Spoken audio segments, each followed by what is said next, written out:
Podemos começar a penúltima sessão do dia. É um prazer estar aqui. Muito obrigado pelo convite para esta sessão, que tem a particularidade de ter em versão Zoom a Sílvia Benedito, minha cúmplice nesta moderação. A Sílvia é arquiteta e urbanista e está connosco desde Harvard, onde ensina desde 2011, e além do trabalho como consultora em estratégias de adaptação climática, particularmente na Alemanha, é também autora de um livro muito bonito, deve dizer-se, mas também com um conteúdo muito substancial e premiado, Atmosphere Anatomies, publicado pela Lars Müller em 2020. Vamos ter três convidados, três apresentações, que combinamos serem o mais concisas e compactas no tempo possível. Tenho aqui um sinal a avisar dos 5 minutos, para conseguirmos animar um pouco o debate para o final do dia. Vou apresentar desde já os nossos três convidados. O João Pedro Jorge, aqui à minha esquerda, sociólogo, nasceu em Moçambique e tem uma obra de crítica literária muito substancial e da qual eu gostava particularmente de destacar o livro Puta que os pariu, a biografia de Luís Pacheco, de 2011. Assim como o seu último livro deste ano, O Império às Costas, Retornados, Racismo e Pós-colonialismo. A segunda intervenção vai ser do Tiago Castela, também arquiteto, que também nasceu em 1974, como 25 de Abril, e que tem um percurso académico rico e variado, formado em Lisboa, com doutoramento em Berkeley, na Califórnia, e hoje é investigador e professor em Coimbra. E, finalmente, o José António Bandeirinha, arquiteto e companheiro de muitas lutas desta casa, quando ainda era escola e já como faculdade, é professor catedrático da Universidade de Coimbra e autor de uma tese que deu um livro também e que tem sido a fundação de muitos dos estudos subsequentes sobre o sal, de que temos falado bastante hoje. Sem mais demoras, passo a palavra ao João Pedro. Boa tarde. Quero agradecer o convite para estar aqui e relembrar que não sou um especialista em habitação, em urbanismo, muito menos em arquitetura.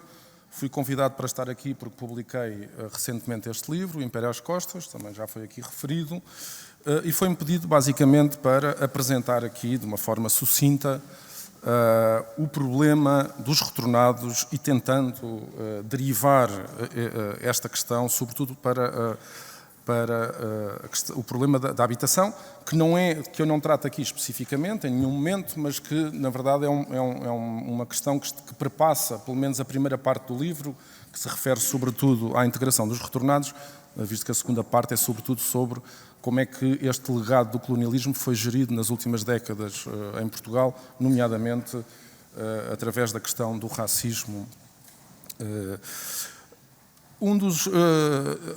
Já agora também queria lembrar ou informar-vos de que este livro resulta do meu projeto de pós-doutoramento, que está prestes a terminar, um projeto de pós-doutoramento em História, financiado pela Fundação para a Ciência e Tecnologia, que tem como título Descolonização e Democratização em Portugal, o caso dos retornados. Eu associei esta questão da descolonização à democratização porque uma das teses deste livro é precisamente a ideia de que a transição e a consolidação para a democracia beneficiou em grande medida da vinda destes retornados. É uma ideia que é, de certo modo, contraintuitiva e que vai, aliás, contra o espírito da época, que olhava para os retornados como um fator de grande instabilidade social, visto que os retornados eram vistos quase todos como de extrema-direita, fascistas, exploradores, etc., e que, portanto, poderiam eventualmente vir a engrossar a reação contra o 25 de Abril, e a verdade é que nada disso se verificou.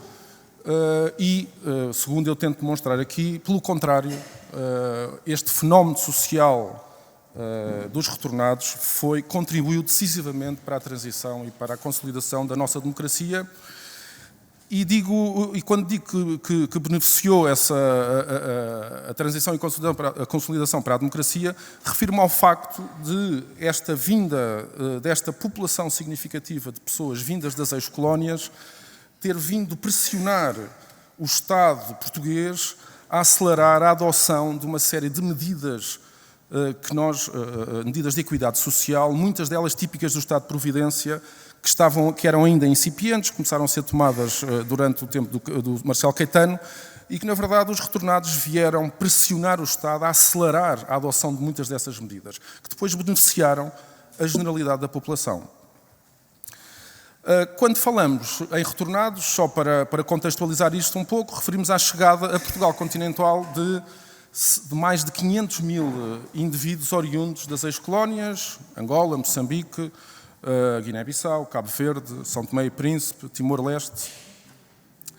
Esta chegada destes mais de 500 mil indivíduos, e digo mais de 500 mil porque ninguém conhece ao certo o número exato de retornados, há quem fale em 500 mil e há até quem fale, talvez com algum exagero, em 700 mil, mas eu diria que esta chegada dos retornados às ex-colónias pode ser dividida em 3 levas. Há uma primeira que ocorreu logo a seguir ao 25 de Abril, entre maio de 1974 e meados de maio de 1975, que decorreu com alguma calma e de forma ordeira.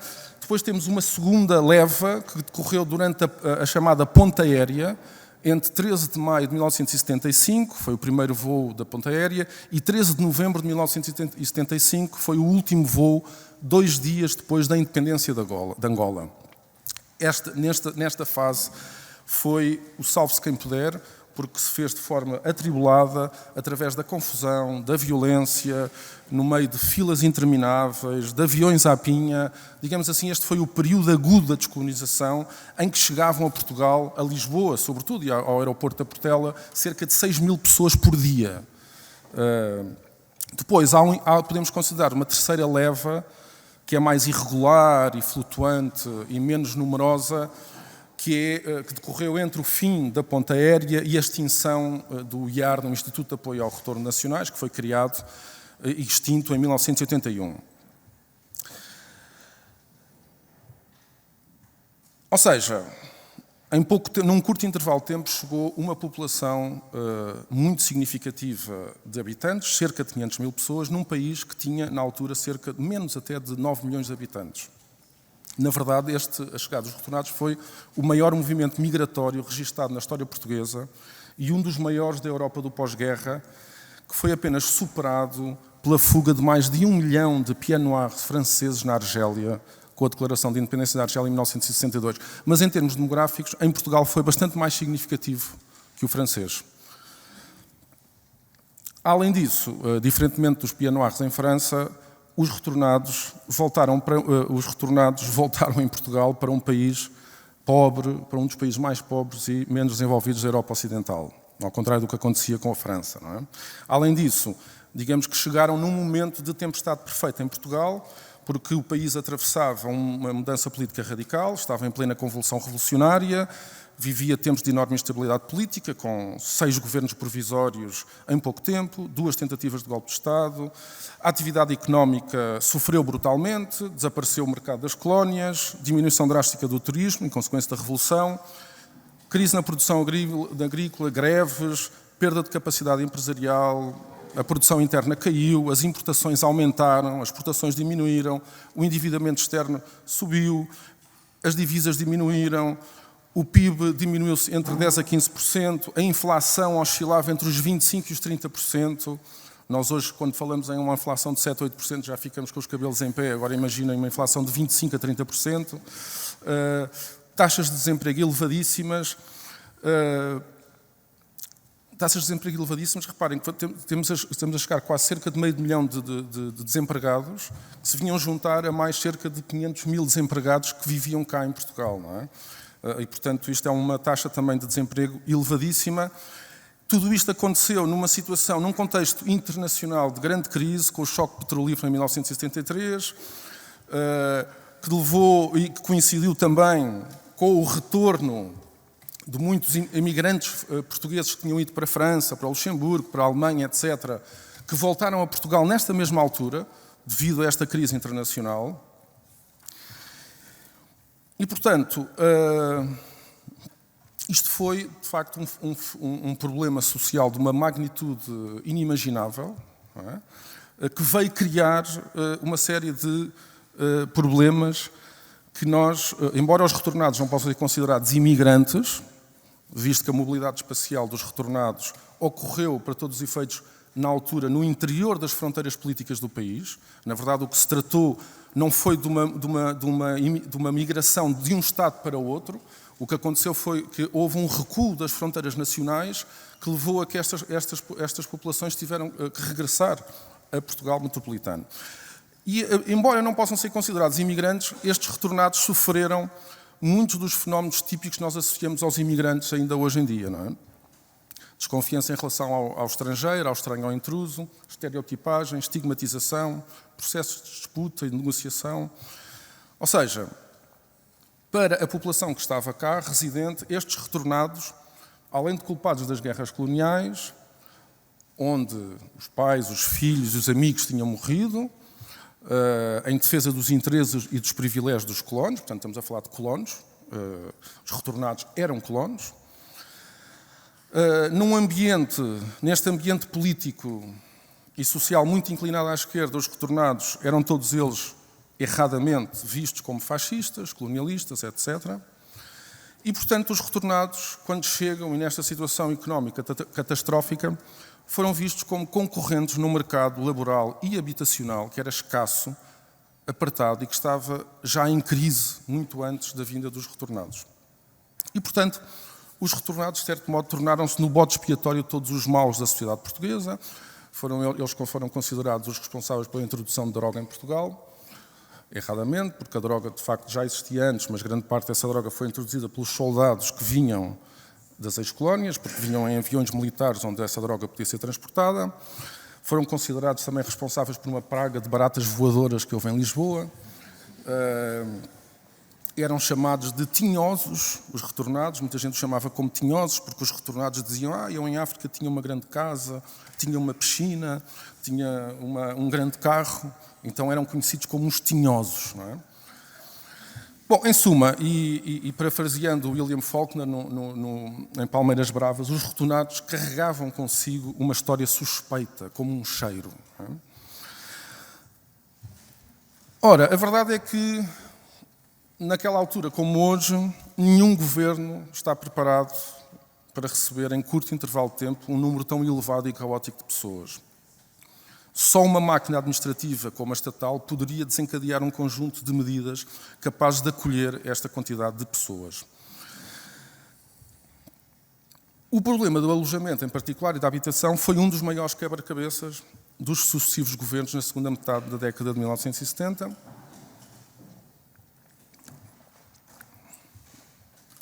Visto que a oferta do parque habitacional do país era claramente insuficiente face à procura, que era cada vez maior. E para dar conta deste esforço colossal, foi necessário que o Estado montasse, coordenasse e articulasse várias estruturas, instituições, centros de decisão, serviços, bem como o recrutamento de centenas de pessoas, a maioria das quais sem qualquer tipo de experiência neste tipo de situações.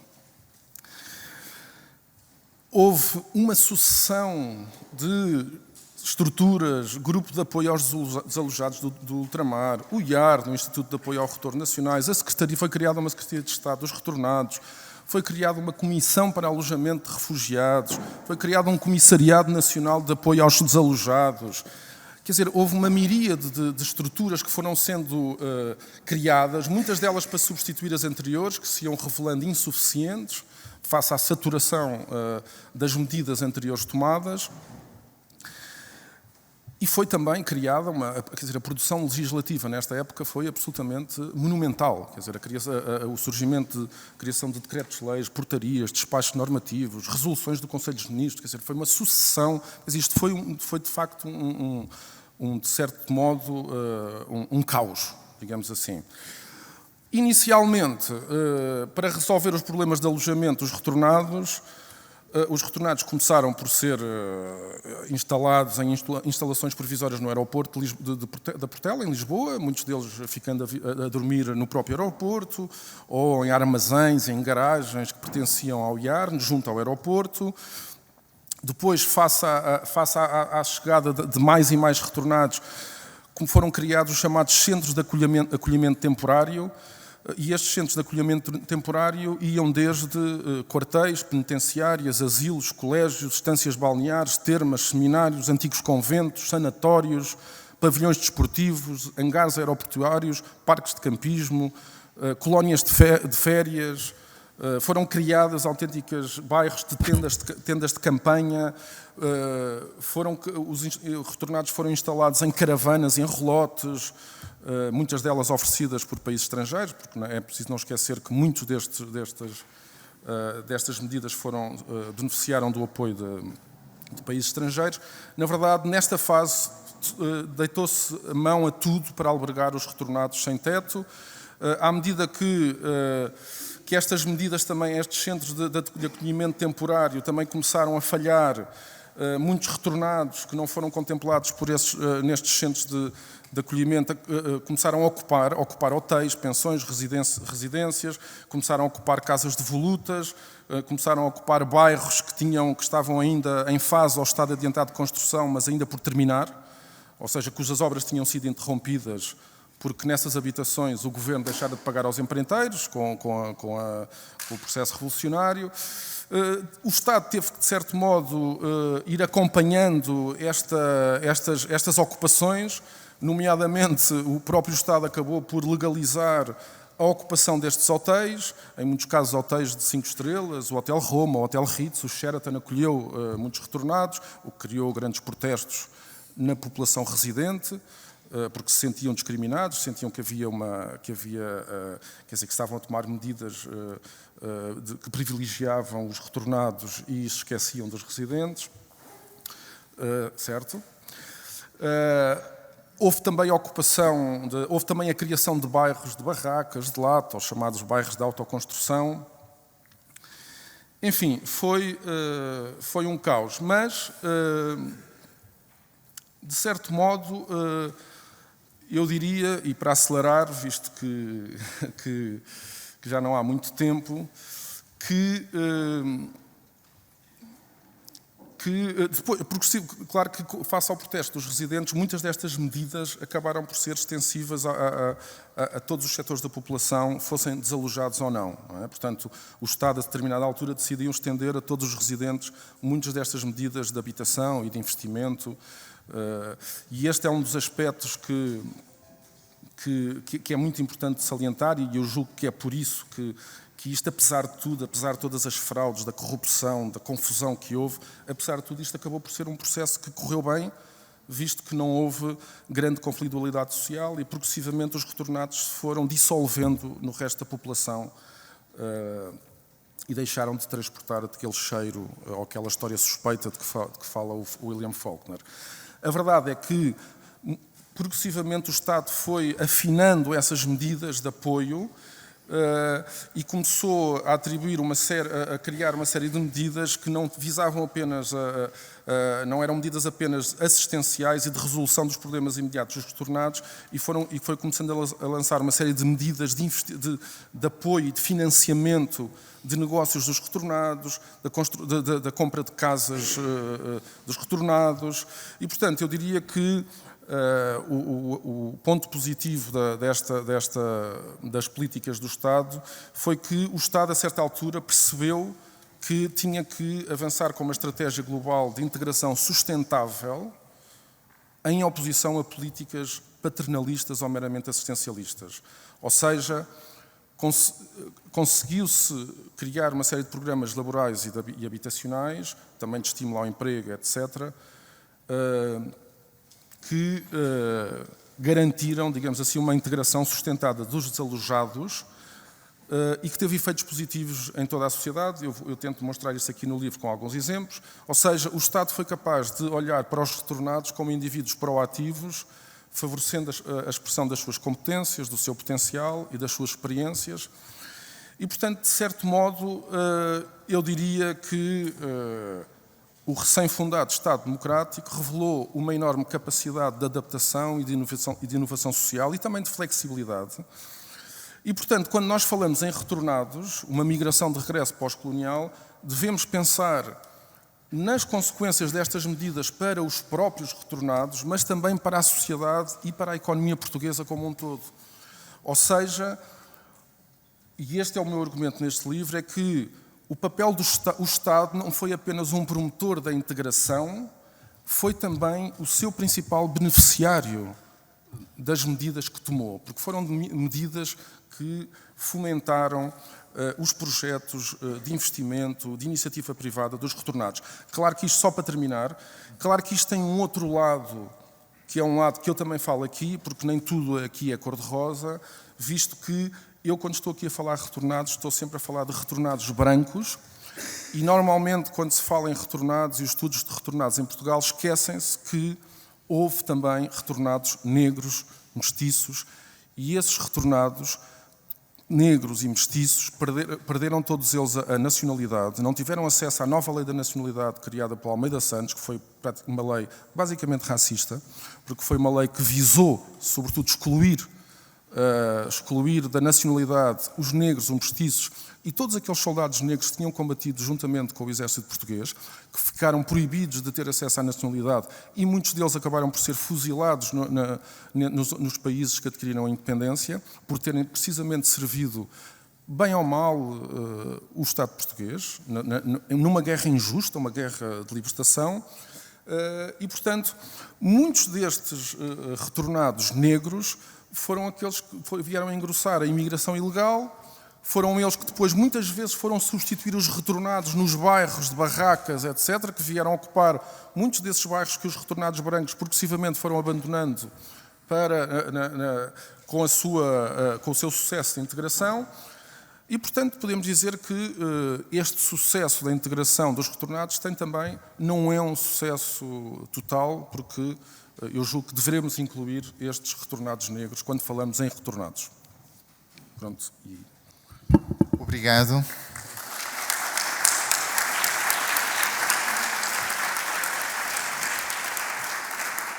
Ainda teremos tempo para desenvolver algumas destas ideias e passava a palavra ao Tiago.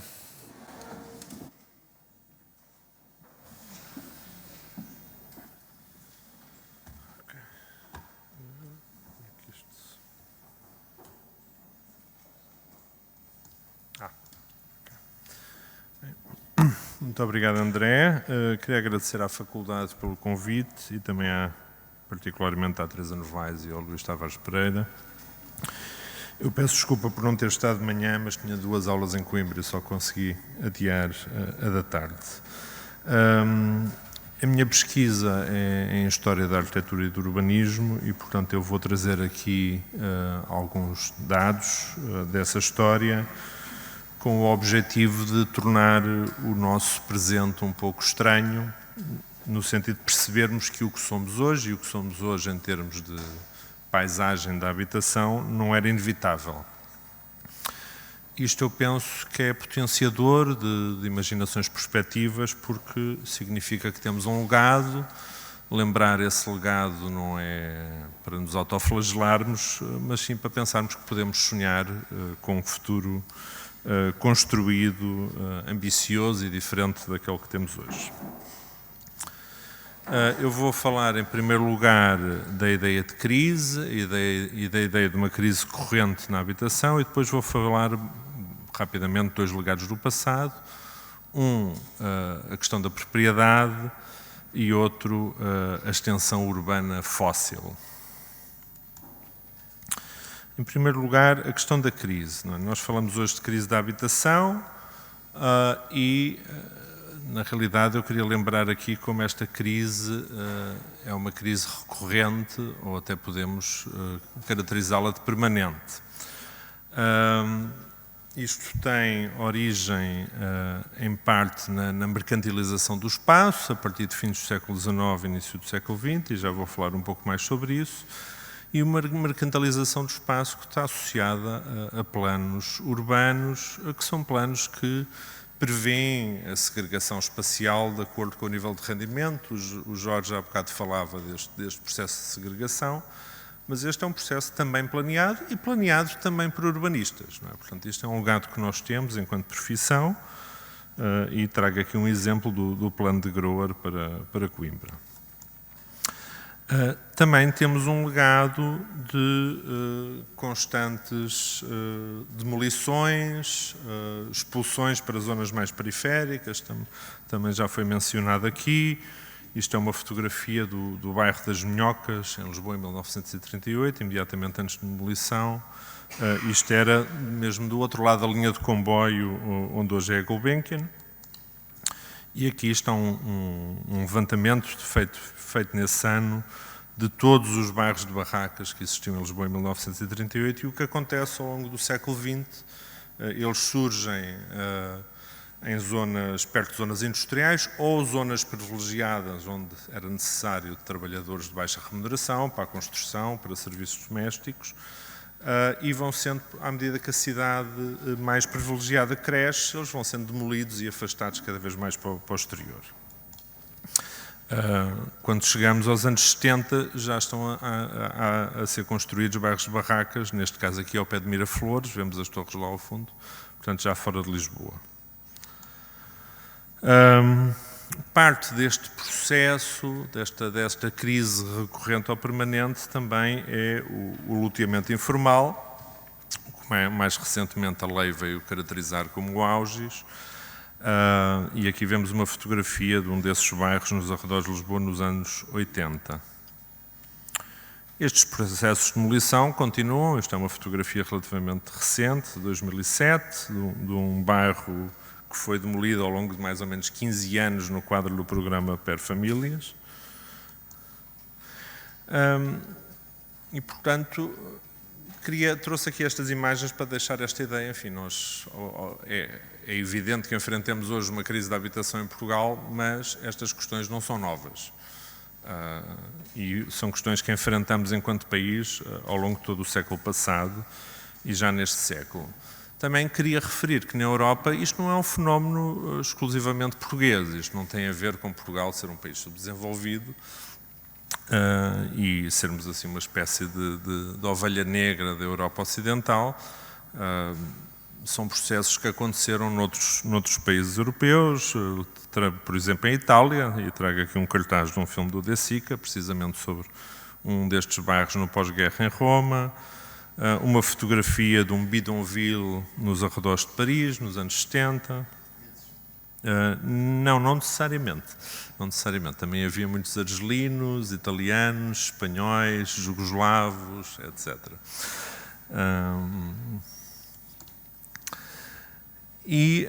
Estes fenómenos também aconteceram na América do Norte, nos Estados Unidos. Estes são alguns levantamentos dos subúrbios autoconstruídos na Califórnia, em Los Angeles, em Oakland. Curiosamente, nos Estados Unidos, num quadro político diferente, em que este tipo de fenómenos não foram ilegalizados e nunca foram problematizados como patológicos na comunicação social e pelos sujeitos mais privilegiados, mas processos extremamente semelhantes em termos de processos de divisão do terreno, construção gradual, etc.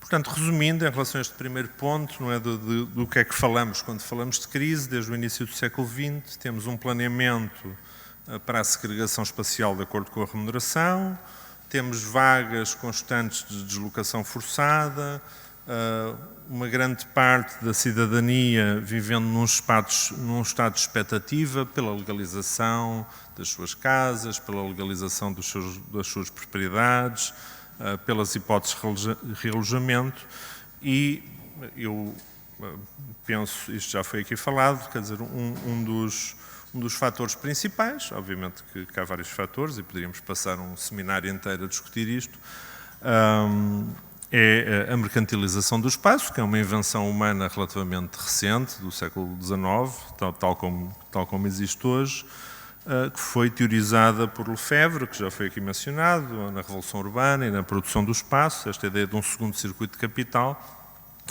E, mais recentemente, tem havido investigação empírica sobre os processos de invenção desta mercantilização do espaço, e recomendo vivamente um livro de um historiador estadunidense, o David Scobie, que escreveu sobre Manhattan em meados do século XIX, e a invenção, enfim, de toda a parafernália do imobiliário como o compreendemos hoje, valores por metro quadrado, essas coisas todas. Legados do passado. Em primeiro lugar, a questão da propriedade. A partir dos anos 30 do século XX, em Portugal, e eu já tenho defendido isto em textos meus, existe esta ideia de uma cidadania proprietária de famílias nucleares. Portanto, as famílias nucleares são, digamos, a base da Constituição, durante as ditaduras de Salazar e Caetano, e tal como nos Estados Unidos, ou no Brasil, ou em Espanha, esta ideia que o que é desejável é termos uma maioria da cidadania a serem proprietários da sua habitação e a viver em famílias nucleares. Isto, entre outros aspectos, faz parte de uma luta contra o comunismo, isso era muito explícito por parte de pessoas como Salazar, ministros do Franco, etc, etc. Não é propriamente assim nenhuma teoria da conspiração, isto não era nenhum segredo, basta ir ver as fontes da época, isso era dito muito claramente. E, portanto, isto explica um pouco, em parte, até ao final dos anos 60, a tolerância das extensões clandestinas de habitação para famílias nucleares, porque o que acontece, e vê-se isso muito em atas da época, reuniões da Câmara, era visto como uma coisa positiva, era o desenvolvimento a acontecer, são famílias trabalhadoras, vão trazer crianças para o nosso concelho, etc, etc. A partir do final dos anos 60, o Estado começa a investir mais diretamente no fomento da propriedade habitacional em massa, através do FFH, do seu regime do alto, sobre o qual também escrevi, ali com o meu colega José António Bandeirinha, e em que, basicamente, temos, por um lado, o crédito bonificado, que foi o maior investimento na habitação que o Estado português fez em democracia, e, por outro lado, a renda resolúvel. A renda resolúvel era utilizada nos planos integrados, no SAL, no programa CAR que acabou de ser referido, nos contratos para o desenvolvimento para a habitação, ou seja, havia sempre a ideia, agora são inquilinos, mas vão ser proprietários. O objetivo, tanto através do crédito bonificado como através dos programas de investimento direto, era criar famílias proprietárias. Não é? Portanto, isto é um objetivo de longo prazo do aparelho estatal português, quer durante a ditadura e isto depois continua na democracia. Mais uma vez, tal como no ponto anterior, isto não é uma originalidade portuguesa, isto acontece também nos Estados Unidos, como já mencionei, e através das suas agências de desenvolvimento, aliás, os Estados Unidos difundem técnicas, processos, discursos pelo mundo inteiro, e aqui isto é de um livro da Nancy Kwok, World of Homeowners, Mundo de Proprietários Habitacionais, e houve imensos programas financiados pelos Estados Unidos, no Taiwan, no Brasil e outros países. Isto são algumas imagens para perceberem estes processos, por exemplo, nos chamados bairros clandestinos. Isto são duas fotografias aéreas de casal de Câmara com 12 anos de diferença, portanto é um crescimento rapidíssimo de, lá está, sempre habitações unifamiliares para famílias nucleares, principalmente, em terrenos da propriedade dos habitantes. Logo a seguir ao 25 de Abril, de facto, há, por parte de atores como Sousa Franco, que na altura era um dos dirigentes da Caixa Geral de Depósitos, uma grande esperança numa intensificação deste fomento da propriedade habitacional, agora através do crédito bonificado, e também há pequenos atores, como a firma que tem um anúncio na direita, enfim, aproveitarem esta onda. O FFH também vai ter um papel, como eu já referi, através dos seus programas. Aqui é um anúncio sobre Miratejo, que foi uma zona habitacional ali perto de Almada, criada através de um contrato de desenvolvimento. Aqui outro exemplo, de um bairro CD na Amora, e vemos uma fotografia mais recente. Ao mesmo tempo, há todo um processo de transformação da vida em quartos alugados, que era algo bastante normal em Lisboa. Um quarto da população da cidade vivia em quartos alugados. Quem viu, por exemplo, Recordações da Casa Amarela de João César Monteiro é uma boa representação desse tipo de ambiente. E, de facto, começa a haver um processo de um discurso nas publicações para as classes mais privilegiadas, como o expresso desta vida em quartos alugados como algo de levemente doentio, patológico, perigoso, enfim, e ao mesmo tempo que há todas estas políticas de fomento da propriedade. Portanto, ótimo, acho que estou bem, então.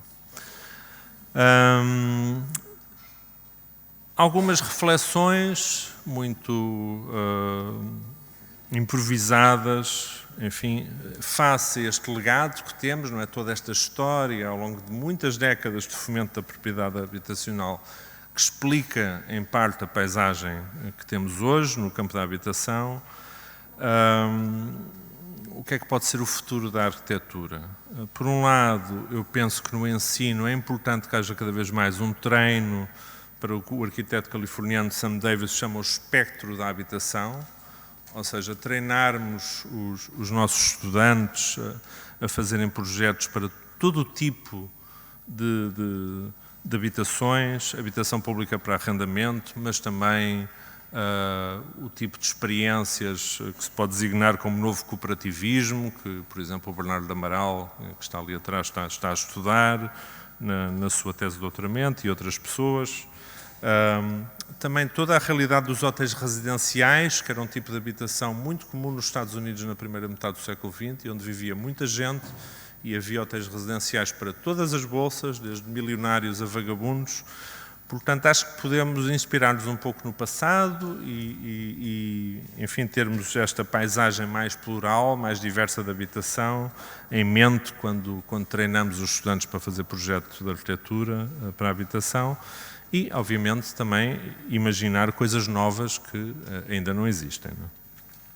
E alguns dos caminhos podem ser pensar, a partir do que existe hoje em dia, e rejeitando um pouco o modelo dominante da família nuclear, pensar na pluralidade de tipos de grupos que coabitam, que obviamente muito mais do que a família nuclear, e que funções é que podem ser partilhadas. Eu quando vivi na Califórnia, acho que nunca tive uma máquina de lavar roupa no apartamento onde vivia. Havia sempre uma lavandaria do edifício e era a coisa mais normal do mundo. Isto é só um exemplo pequenino, podemos pensar noutras coisas. Antes de avançar, queria só mostrar aqui do livro do Paul Grove, Living Downtown, que é sobre hotéis residenciais, algumas plantas de vários níveis, digamos, de hotéis residenciais da primeira metade do século XX nos Estados Unidos. E para concluir, muito mais brevemente, pensar no outro legado do passado, que é da extensão urbana fóssil, queria-vos falar um pouco de outra questão que temos que ter em mente e que se passa a outra escala, que não é a escala, digamos, da tipologia, da inovação em termos de projeto, da habitação, mas é uma escala que temos que considerar quando pensamos no futuro da habitação, que é a escala da cidade, territorial, etc. Se é verdade que no Plano Regional de 64 para Lisboa se imaginava que a suburbanização ia acontecer ao longo dos eixos ferroviários, portanto, e relativamente densa, portanto, a ideia era que à volta de cada estação de caminho de ferro ia haver uma zona densa de apartamentos onde as pessoas viveriam. Na realidade, o que aconteceu foi uma extensão urbana fóssil. Isto é da tese de mestrado, salvo erro, da geógrafa Teresa Barata Salgueiro, e tem um levantamento da expansão de rede de autocarros em Lisboa na segunda metade do século XX e, de facto, que permitiu uma suburbanização completamente diferente daquela que estava prevista no plano regional. Isto é uma imagem das pessoas a caminharem para o autocarro, nas portas de Benfica, da Brandoa, nos anos 60. Portanto, a partir do momento em que se expande a rede de autocarros, é viável um casal com um bebê que vive no centro de Lisboa num quarto, a poder tomar duche uma vez por semana e com o telefone com um cadeado, podem ir para a Brandoa, podem ir para Casal de Câmara, vão construir uma casa aos bocadinhos e gastam mais ou menos o mesmo dinheiro e podem apanhar o autocarro para o trabalho, porque estas pessoas muitas vezes vinham de Lisboa e trabalhavam em Lisboa. Ao mesmo tempo, há outro tipo de suburbanização automóvel para as classes mais privilegiadas, muito semelhante ao que aconteceu em França, e recomendo vivamente o livro da Christine Ross, Carros Rápidos, Corpos Limpos, que está ali, cuja capa está ali no lado esquerdo, e alguns anúncios deste tipo de habitação, normalmente no Diário Notícias ou no Expresso, mas esta ideia de uma extensão urbana fóssil também, digamos, contaminou projetos supostamente para pessoas com menos rendimentos. Vemos aqui um exemplo de um bairro caro, portanto isto era a habitação pré-fabricada do FFH, originalmente para os chamados retornados, e vemos que está feita para as pessoas terem carros e espaço para estacionarem os carros, quer dizer, não é digamos, um apartamento ferroviário. Portanto, para o futuro da arquitetura, dois pontos em que temos que refletir coletivamente é que habitação para a descarbonização, e não podemos só pensar em materiais e no edifício, produção de energia local, tem que ser um projeto multiescalar em que pensamos a várias escalas do edifício à cidade ou território. E para concluir, gostava de trazer esta imagem de um filme do Perdidão Queiroga, que foi o primeiro filme do Raul Solnado, chamado O Milionário, com esta imagem que eu gosto muito, que é, ali vemos o sítio onde o milionário dorme, e é uma fábrica de palitos com que ele anda pela cidade de Lisboa, e é uma imagem que eu gosto sempre de mostrar, porque sugere esta possibilidade de fantasia sobre o futuro da cidade e outras soluções, lá está, que não passam por continuar este legado de propriedade habitacional em massa, de uma extensão urbana fóssil e por aí em diante, e imaginar outros futuros. Obrigado.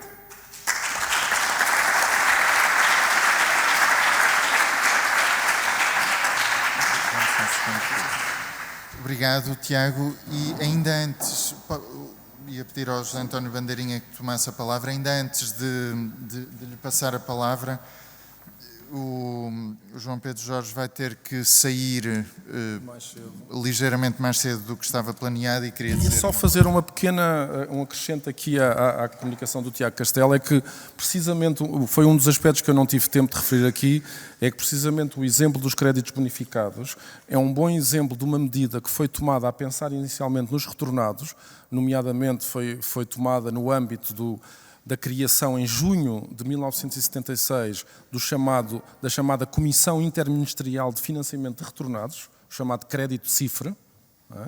Foi uma medida que precisamente permitiu, através do apoio também da banca comercial e da banca de investimento, a atribuição de uma série de créditos bonificados, não só para a criação de negócios próprios, mas também para a compra de casa própria e, inclusive, para a construção de casa própria em terrenos também adquiridos pelos retornados.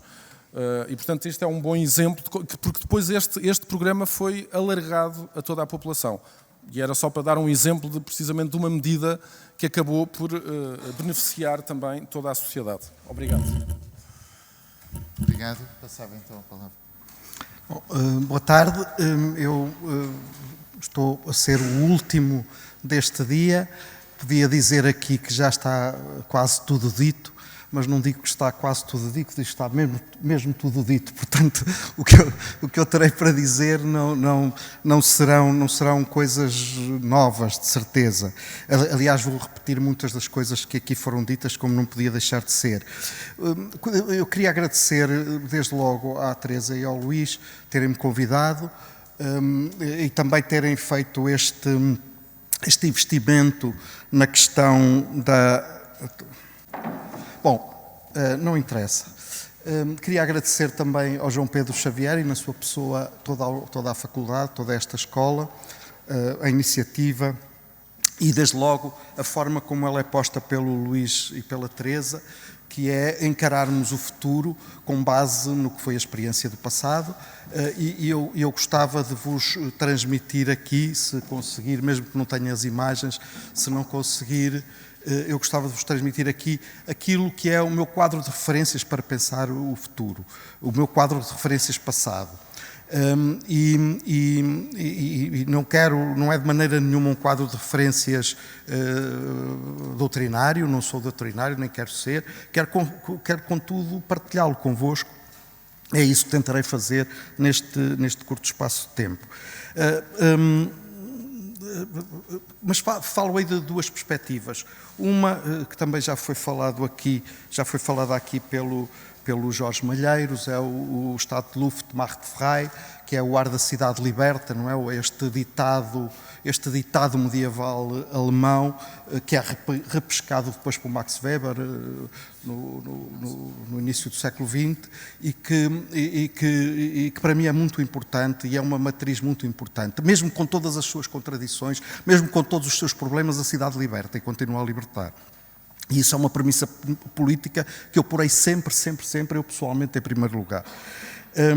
E em segundo lugar, a questão mais comezinha, mais atual, mas, no entanto, poderosa e perturbadora da legislação atual, que também é colocada pelo Luís e pela Teresa no seu que é, quer dizer, é o princípio básico que nós temos que pegar para depois partirmos para todos os outros. É que estamos enredados numa teia legislativa, os arquitetos estão enredados numa teia legislativa que não foi criada, que só foi criada em parte por eles, em parte como por toda a sociedade foi criada por eles, mas que torna escatológico, no mínimo, aquela possibilidade de nós fazermos o que queremos sem licenciamento e depois sermos responsabilizados por uma legislação, era o que mais faltava, uma legislação que não foi, na qual não temos responsabilidade nenhuma, por contrário, estamos contra, ou pelo menos muitos daqueles com quem eu falo, e falo com muitos, estão contra essa legislação. Portanto, isso não pode ser, isso é um ponto de partida absolutamente escatológico, é o contrário de tudo o que pode ser. O meu primeiro, vou a esses momentos, senão não conseguirei partilhá-los com todos. O primeiro momento que vos ponho é a polémica também já aqui falada, entre Friedrich Engels e Pierre Proudhon, traduzido na condição da classe operária na Inglaterra do século XIX, o João Pedro Xavier falou nisso logo no início, e que é um epistolário, no fundo é um epistolário, é uma polémica epistolária entre os dois, um dos fundadores do marxismo e um anarquista, como o Pierre Proudhon. Basicamente, o que o Engels propõe são duas asserções marcantes, que é, em primeiro lugar, a questão da impossibilidade de resolução, ou seja, da crise ser endémica ao sistema, da impossibilidade de resolução da crise habitacional dentro do sistema capitalista, e, por outro lado, a questão essencial, que também já foi aqui várias vezes falada, que a habitação só está em crise, só corresponde a uma crise e a um problema quando afeta, seja pelo cheiro, seja pelas epidemias, a classe média que está à volta, não é? E, portanto, mas esta classe média que pertencia às cidades industriais da Inglaterra do século XIX, hoje está no mundo inteiro. E essa proximidade é global. Portanto, nós estamos aqui ao pé de um slum de Jakarta, estamos ao pé de um slum da América do Sul. Portanto, essa proximidade que só se dava nas cidades, à escala das cidades, agora dá-se no mundo inteiro. E nós consideramos-la uma crise porque ela nos afeta nessa medida. Será que nos afeta só a nós?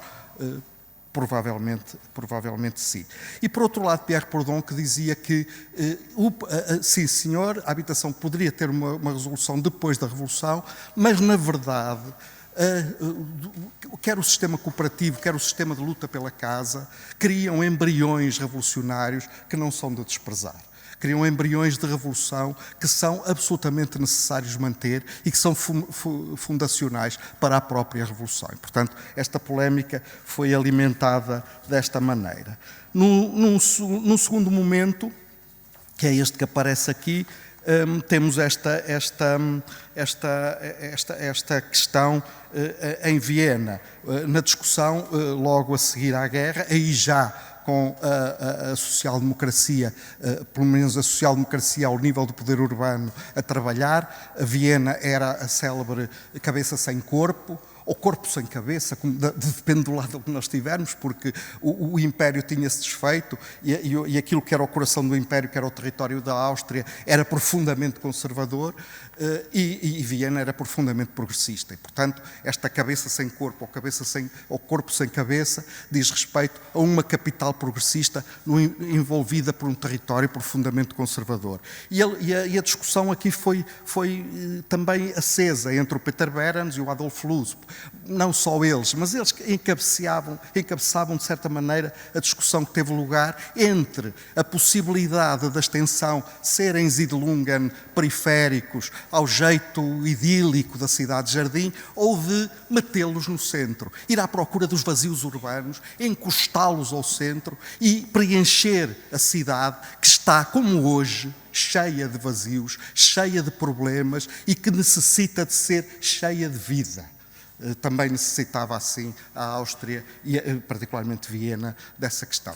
Felizmente, por pressão dos técnicos municipais que estavam do lado de Peter Behrens, venceu a questão da densidade. Venceu a questão da densidade e os vazios foram preenchidos e a cidade voltou a ter vida a partir da massificação operária. E foi de tal maneira forte que a renda era cobrada diretamente pelo município e estamos em 2023 e a renda continua a ser cobrada pelo município. E Viena não é um país conhecido por ser um país socialista, muito pelo contrário. E, portanto, a renda ainda hoje é cobrada pelo município, que de 3 em 3 anos, faz obras em todas as habitações. Portanto, a questão da propriedade que o Tiago levantou é absolutamente essencial e nós temos também que encarar de forma clara em Portugal, se queremos continuar com esta questão da criação de um país de house owners ou queremos realmente resolver o problema da habitação.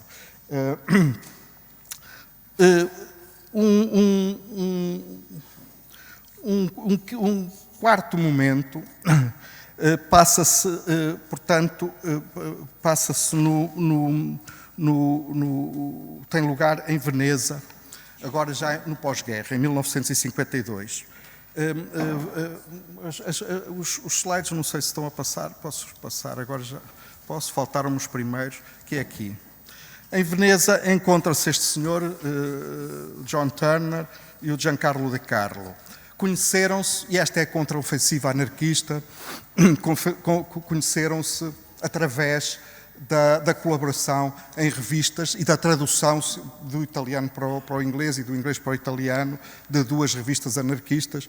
O John Turner colaborava com o Colin Ward e com o Pat Crook na revista Freedom e o Giancarlo De Carlo colaborava na revista Volontà em Itália e juntaram-se em Veneza para discutir na questão da habitação e no planeamento urbano quem faz a provisão dessas habitações, quem tem direito a fazer a provisão dessas habitações e quem decide fazer essas habitações. Portanto, o Estado estava empenhadíssimo nesta altura, e sobretudo numa altura do pós-guerra, a resolver esse problema e eles estavam destinados também a questioná-lo. Na verdade, esta discussão foi interessantíssima, mas não foi muito consequente. Ambos acabaram, depois quer o John Turner, quer todos aqueles que foram os seus seguidores, como por exemplo o Carlos Nelson Ferreira dos Santos, acabaram relatar as suas experiências na academia, ambos no MIT, ambos perto do centro da Academia Mundial, e no caso do Carlos Nelson, ele vai inclusivamente desistir do seu trabalho como arquiteto, o John Turner nem tanto, mas a desistência depois de perceber o que é que estava a acontecer quando eram as próprias populações a decidir sobre a sua matriz foram óbvias. Um outro momento importante aqui, e este já tem a ver com a legislação, é quando uma das medidas que parecia, tal como agora, uma medida simples ao Estado, é criar o nosso dos arquitetos célebre Decreto-Lei 73/73, precisamente para aligeirar a questão. Não é? Agora já a posição é a mesma, mas já não é dizer os arquitetos não são necessários, qualquer pessoa pode fazer habitação, mas na altura foi. Agora é dizer os arquitetos que façam o que quiserem e depois são responsabilizados por aquilo que farão numa teia legislativa que é absolutamente absurda. Este é um dos momentos importantes, que é o SAL, também já foi aqui extremamente referido. Eu acho, deixem-me dizer isto, acho que deviam estar aqui os protagonistas do SAL, porque eles estão vivos, são todos desta casa, ou eram estudantes, ou eram professores, eles deviam estar aqui connosco, mesmo que estivessem a ouvir aquilo que nós tínhamos para dizer, eu gostava muito que eles estivessem aqui. Eu aqui punha esta coisa nesta situação. Duas posições que foram antagónicas no momento. E houve um debate em 1986, 10 anos depois do SAL, em Sor, estava lá o Carlos também, estavam algumas das pessoas que estiveram aqui de manhã, o Carlos Guimarães também, em que esta questão foi levantada.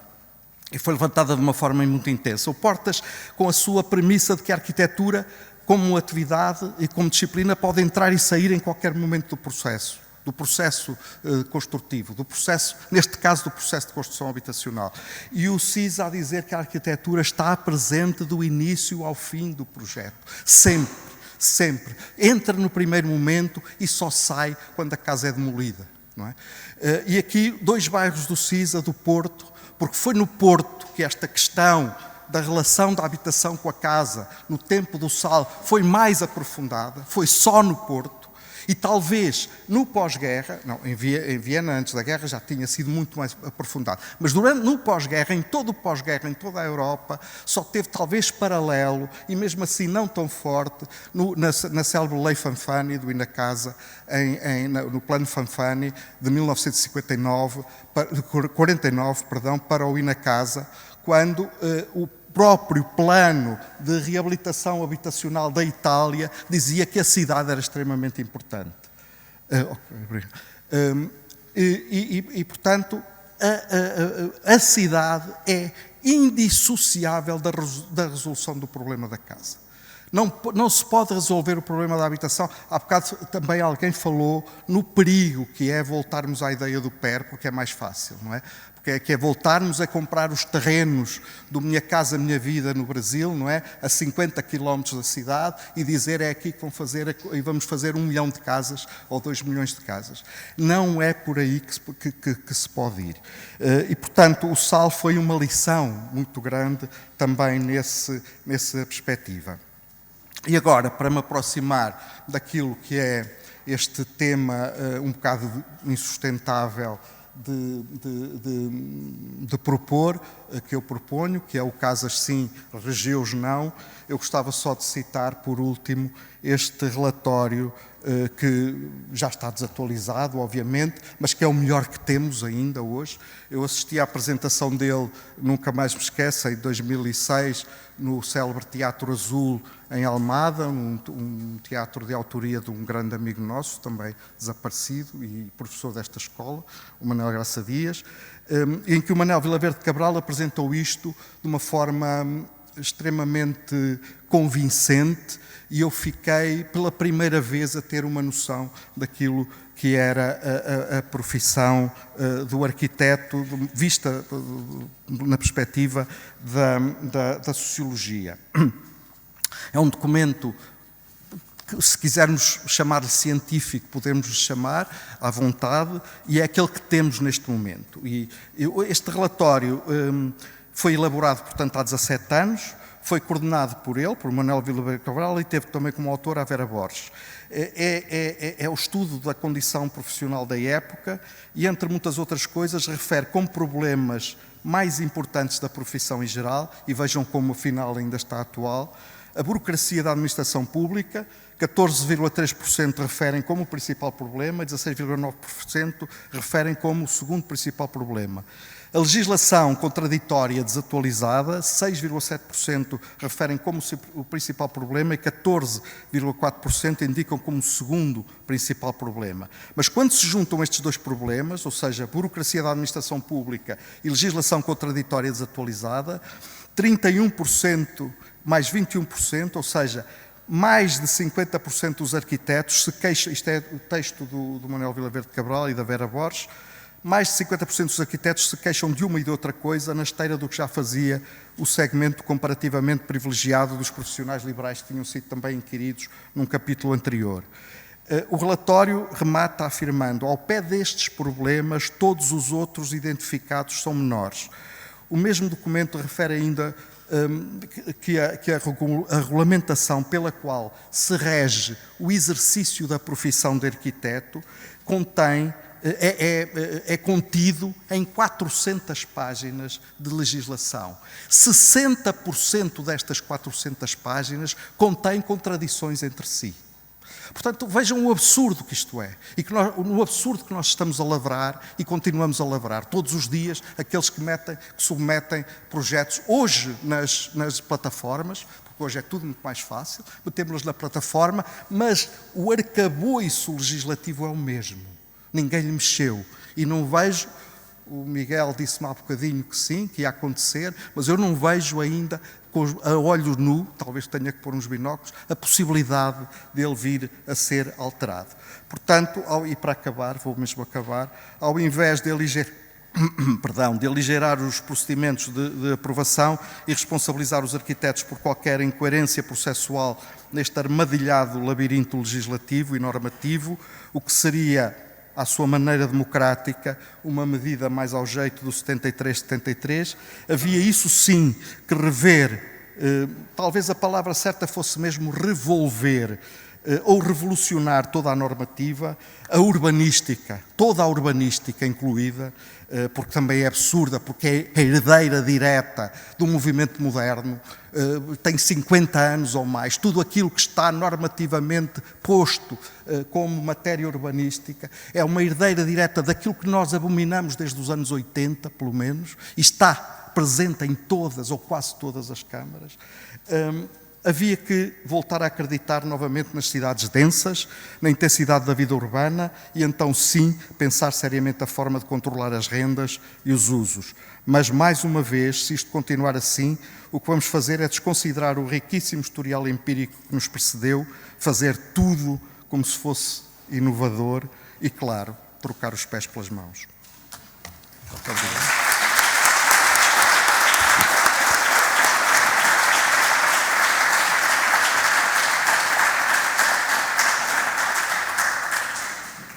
Muito obrigado. Sem querer trocar os pés pelas mãos, ia passar a palavra à Sílvia para arrancar a parte da conversa. Obrigada, André. Não sei se me estão a ouvir. Estamos? Ok, ótimo, ótimo. Eu penso que um dos convidados já nos deixou, mas o que eu queria tentar fazer agora em forma de produzir alguma conversa e se calhar também alguma provocação, também precisamos disso para agitar um bocadinho as nossas águas. Eu vou tentar dar um sumário inicial do que foi a minha percepção das diversas apresentações, um sumário, um pequenino, e por favor corrijam-me se eu entendi mal. Vou tentar e depois levantar uma questão geral e depois tentar fazer uma questão mais específica. Portanto, o João Pedro basicamente apresentou um sumário do Império às Costas, e o que me foi extremamente interessante para mim, porque também foi uma provocação para mim, foi entender como o pluralismo, e sobretudo num tempo de hoje, não é, em que Leaving No One Behind é uma dos princípios fundadores da União Europeia, ou da Green New Deal e da New European Bauhaus, mas como a maneira como o pluralismo tem sido exercido em Portugal, e como essa ideia de pluralidade catalisou a transição e a consolidação para a democracia em Portugal. Isso através de de uma integração sustentável, suportado por programas laborais e habitacionais, e sobretudo isso é que se calhar foi o que me saltou mais nesta apresentação, foi através do reconhecimento do valor social dos retornados que não eram só brancos, eram retornados negros e mestiços. Pronto, salientar o papel ativo que o Estado teve como regulador do alojamento desta nova população. Portanto, esta ideia de pluralismo foi muito presente no seu discurso. O Tiago fez uma apresentação em 3 partes, relacionada uma com a crise, associada à mercantilização do espaço, os legados do passado, sobretudo associado ao crédito bonificado e à recordação, esta ideia também de possíveis tipologias, e trazer aqui um bocadinho a ideia da recordação da Casa Amarela associada aos quartos alugados. E depois refletir, sobretudo, o que é que este passado vai nos dar para o futuro. E gostei muito da ideia, também uma ideia associada à pedagogia e às formas como nós hoje ensinamos arquitetura nas universidades, com possíveis exercícios do que é esta pluralidade, aqui, portanto, outra apresentação a falar em pluralidade, poderia ser e depois traduzida em novas formas de habitar, ou que tipos de arquitetura poderiam ser generadas para além da família, associadas para além da família nuclear, por exemplo, com a partilha dos usos. Eu acho que essa sugestão é extremamente inovadora, pelo menos, ou inovadora ou interessante e motivadora para as universidades. Isso leva-nos também depois à ideia do que é habitar, para além da descarbonização, sobretudo associarmos à ideia por exemplo, um dos conceitos que se tem vindo a falar muito é a cidade dos 15 minutos, não é? Em que tudo o que encontra-se num circuito que não promove muito o uso fóssil. Portanto, a cidade dos 15 minutos também vem um pouco à ideia a seguir à apresentação do Tiago. O José Bandeirinha, pronto, teve uma atuação extremamente provocadora e provocatória, porque realmente obriga-nos a pensar o que são os modelos de governança no fazer cidade, no habitar cidade, no fazer habitação. Os exemplos que deu com Behrens, ou esta dicotomia entre o Behrens e o Loz, ou fazemos o Cheia de Lund, fazemos a extensão da cidade, ou fazemos a redensificação dos vazios, ainda hoje é extremamente presente esta discussão, não só o que foi na Áustria, mas hoje, sobretudo na Europa, em que se vê um envelhecimento não só gradual das populações, mas também do estoque habitacional. Isto leva-me também à pergunta de hoje, sobretudo com a mudança das taxas de crédito, o que é que valerá hoje mais ser arrendar ou comprar? Porque isto também tem um valor importante na família e na discussão familiar. O que é que significa o comprar com o arrendar? Porque isto também está associado à questão da ideia de lifestyle e de qualidade de vida, associado também à questão do ter, não é? Da possessão. Portanto, a questão do modelo de governança pareceu-me extremamente provocador, ou pelo menos uma reflexão extremamente provocadora na apresentação de José Bandeirinha. Também tenho a salientar, enquanto o José Bandeirinha estava triste não ter os elementos do Sal nesta conversa, nesta apresentação, ou discussão, ou brainstorm, também tenho um bocadinho de tristeza de não ver mais arquitetos paisagistas nesta intervenção, porque o fazer cidade passa pela integração não só dos sistemas naturais, mas por uma integração inclusiva do espaço público. Quer dizer, sem espaço público não há cidade, tal como também sem habitação não há cidade e sem pessoas não há cidade. Portanto, a provocação também, a sugestão que o Bandeirinha também nos propôs de uma forma revolucionária a normativa, revolucionar as normas que estão subjacentes ao urbanismo, ao fazer urbanismo, controlar as rendas e usos e, sobretudo, uma nova ênfase na questão da densidade. Portanto, isto foi mais ou menos o meu entendimento, um sumário, se calhar bastante sumarizado, mas eu queria lançar uma pergunta geral, se calhar uma pergunta em formas de manifesto, por ser muito curto. Queria perguntar aos convidados que nomeassem, se fosse possível, nomear só três instrumentos ou que 3 medidas temos hoje para acelerar o direito à cidade através da habitação. Obrigado pela pergunta concisa e direta. Vamos deixar 3 segundos para os nossos convidados reagirem. E aquele que se voluntariar primeiro não vai passar para o outro. Que instrumentos como arquitetos, hein? Eu posso dizer uma que já disse, é rever e revolver toda a legislação de intervenção na cidade.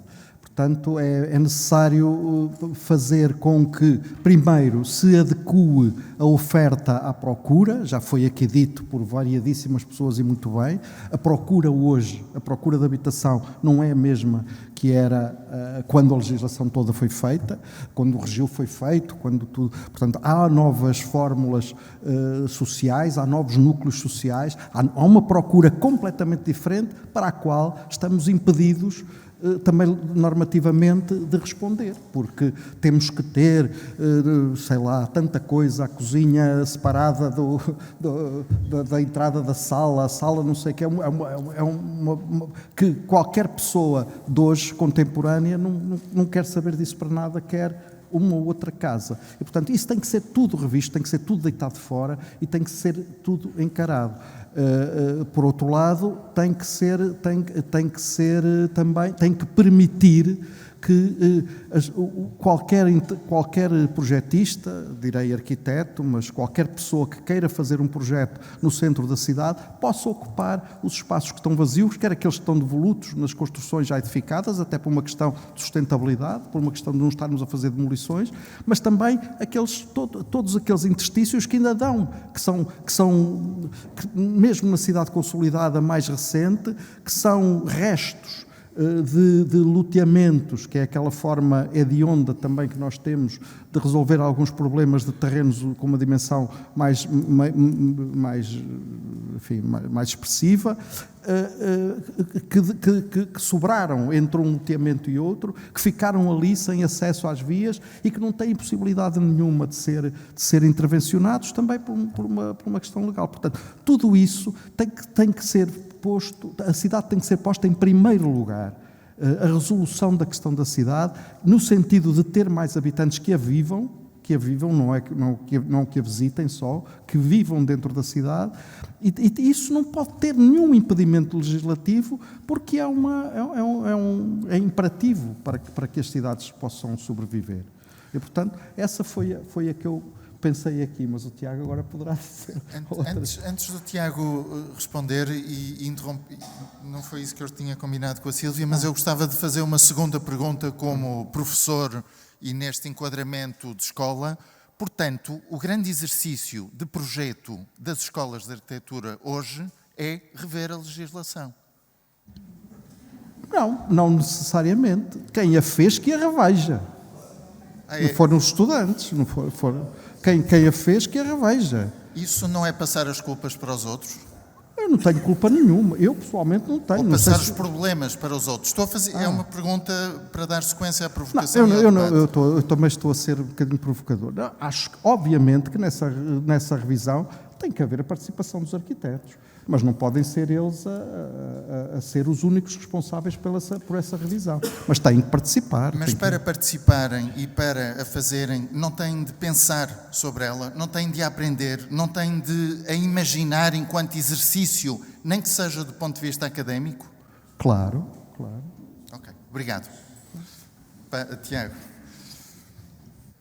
Eu, se calhar, respondi a primeira pergunta do André e depois ao desafio da Sílvia. É assim, muita da nossa legislação, tanto para a construção como para a divisão da propriedade, etc., foi criada reativamente. Ou seja, quando se olha com atenção para a história da legislação sobre o espaço a várias escalas em Portugal, é muitas vezes criada para impedir algo que se considera pouco moderno, pouco desenvolvido, indesejável como futuro, e tem uma dimensão estética, uma dimensão arquitetónica, espacial. Ou seja, eu acho que os estudantes de arquitetura e os arquitetos e arquitetas têm uma função essencial na revisão da legislação, que é, se a nossa legislação sobre o espaço depende tanto de juízos estéticos, não é? Sobre o que é desejável, o que é um futuro bom, nós não nos podemos pôr de parte, porque a legislação não é meramente técnica, não é? No sentido, não é só um assunto, é política, mas também tem uma dimensão arquitetónica, não é? Ou seja, não é um assunto de juristas, meramente. Portanto, eu acho que nós temos que estar e temos muito a ensinar a esses debates. Temos muito a ensinar aos colegas noutras disciplinas e que trabalham sobre essas questões. Portanto, isto seria a minha resposta à tua pergunta. Acho que sim, acho que é importante. Temos muito a ensinar, mas também não temos muito a aprender. Também temos muito a aprender, concordo plenamente. Em relação ao desafio da Sílvia, eu acho que, quer dizer, entre comprar e arrendar, quer dizer, isto é a dicotomia, digamos, que nós recebemos, não é? Que nós herdamos do passado. A questão coloca-se muito, de facto, é o mundo em que vivemos, não é? A questão coloca-se muito, são as opções que temos, não é? Ou compramos ou arrendamos. Não é? Acho que podemos imaginar um futuro diferente, não é? Um futuro em que essas não são as únicas soluções. Eu falava há bocado muito brevemente da questão do novo cooperativismo. Eu acho que uma das medidas, de facto, seria repensar as cooperativas de habitação em Portugal, lançar um grande programa público sobre este novo cooperativismo. Eu digo novo porque, obviamente, que no norte do país, menos no sul, o antigo cooperativismo teve muito sucesso, mas, no fundo, as cooperativas quase que deixaram de ser cooperativas, porque o objetivo final era que as pessoas se tornassem proprietárias, portanto, a cooperativa quase que se extingue no fim, não é? Porque já não é proprietária do edifício. E, de facto, agora, noutros países europeus com os quais nós podemos aprender, e não só, também noutras regiões do mundo, tem-se experimentado outros modelos de cooperativismo em que, de facto, a cooperativa continua sempre a ser proprietária do espaço e há um usufruto por parte dos moradores que nem é bem arrendamento, nem é bem... também não é compra, quer dizer, e tem muito a ver com esta herança do anarquismo, não é? Quer dizer, na habitação, e esta ideia de um mutualismo como um caminho para a transformação social. Isso era uma primeira medida que eu sugeria. A segunda medida seria rever, quer dizer, a nossa lei do arrendamento, e a Helena Roseta disse-o na entrevista que eu e a Eliana Sousa Santos fizemos recentemente para o Jornal dos Arquitetos.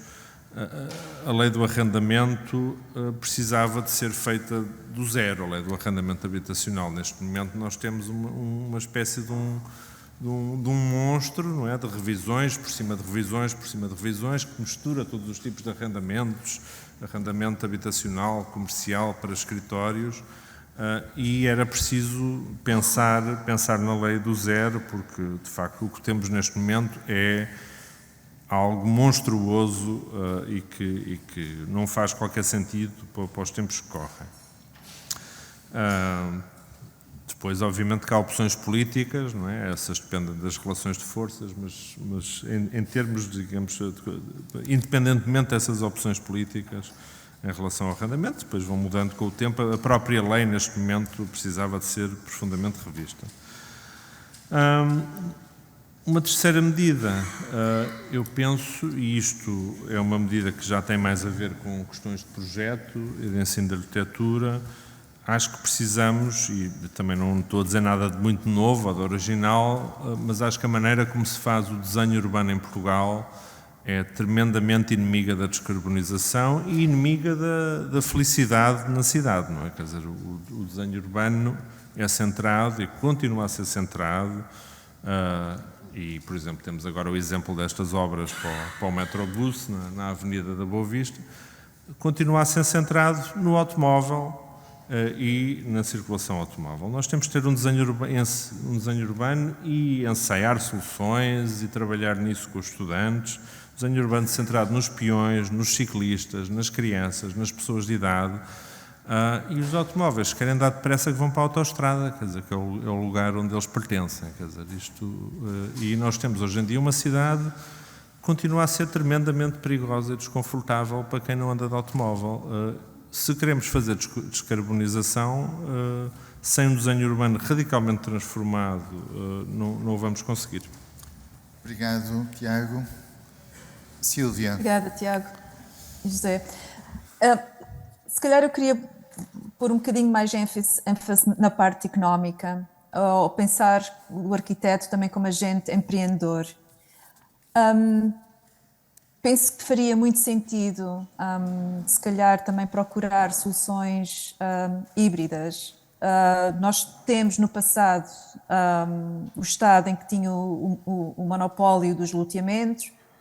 Entretanto, esta legislação também foi alterada, chamando os particulares, em que os particulares, também motivados por sistemas neoliberais, começaram também, efetivamente, a aumentar os preços dos seus terrenos, e hoje em dia um dos grandes desafios é também os preços em que os terrenos hoje são comprados e são desenvolvidos. Voltando à questão da economia, seria útil, pensam vocês, seria útil aos arquitetos também terem mais consciência da parte económica, da parte de investimento, quando se fala em desenvolvimento habitacional?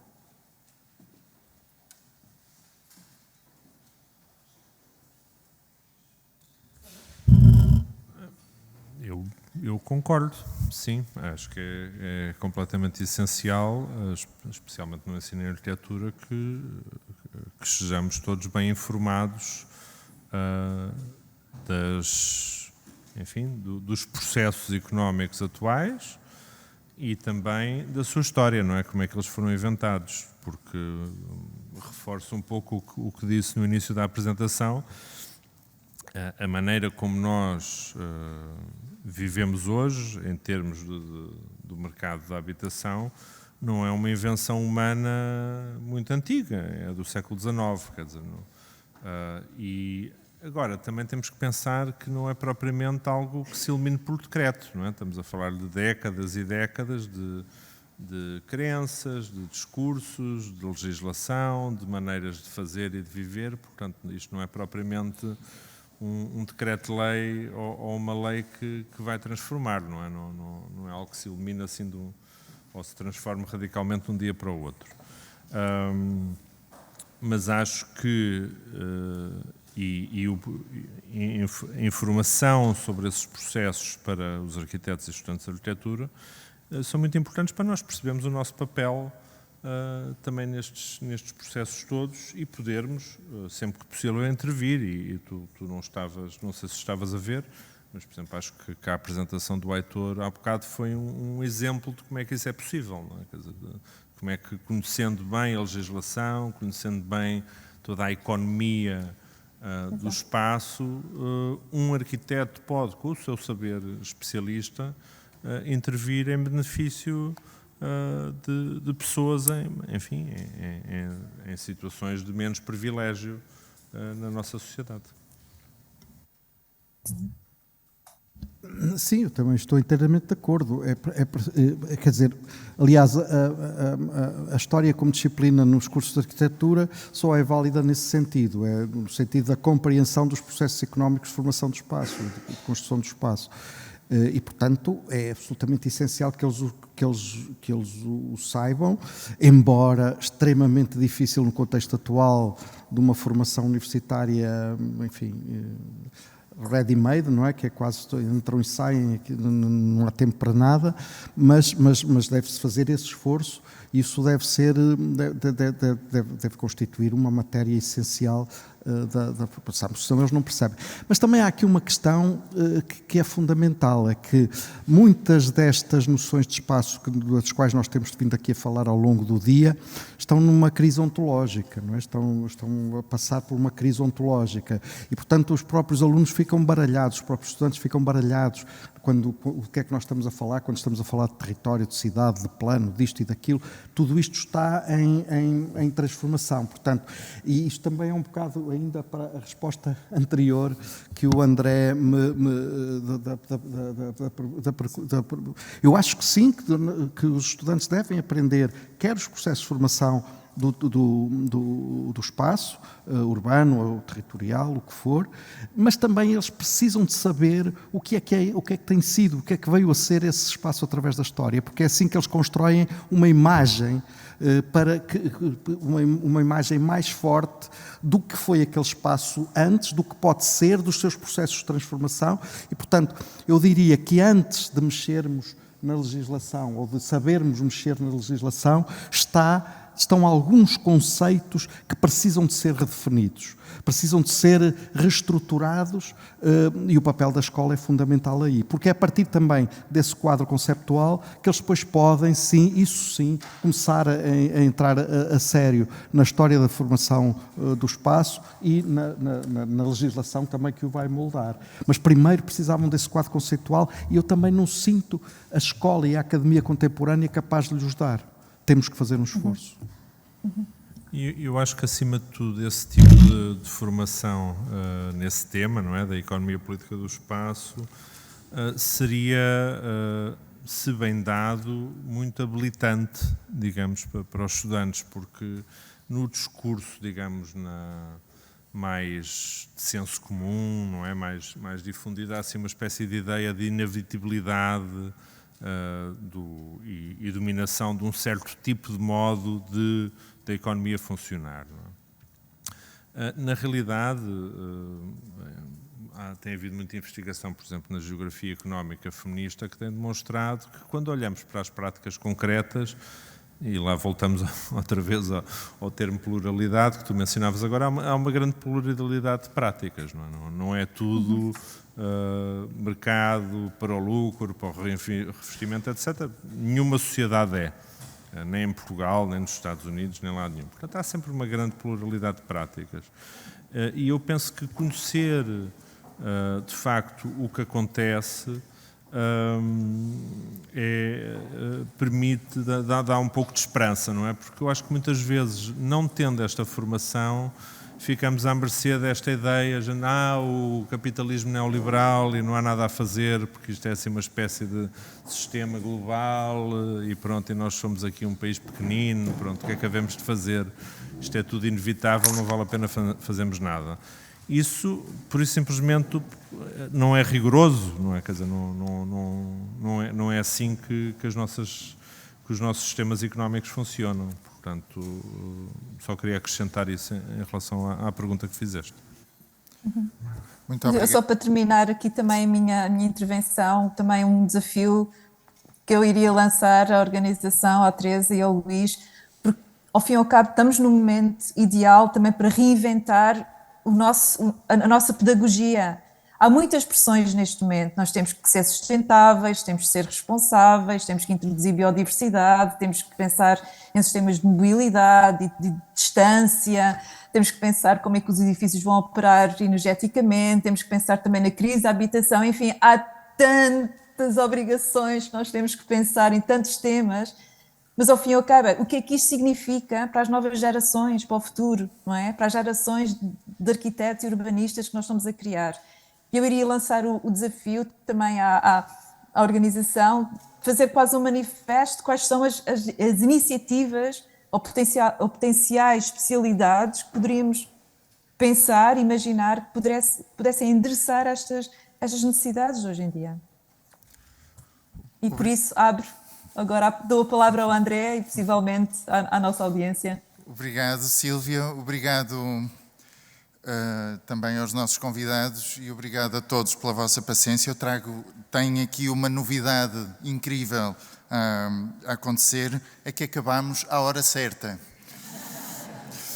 E isso permite convidar então para a sessão de encerramento a senhora Secretária de Estado da Habitação, Maria Fernanda Rodrigues, o senhor Vice-Reitor José Castro Lopes e o professor João Pedro Xavier. Muito obrigado.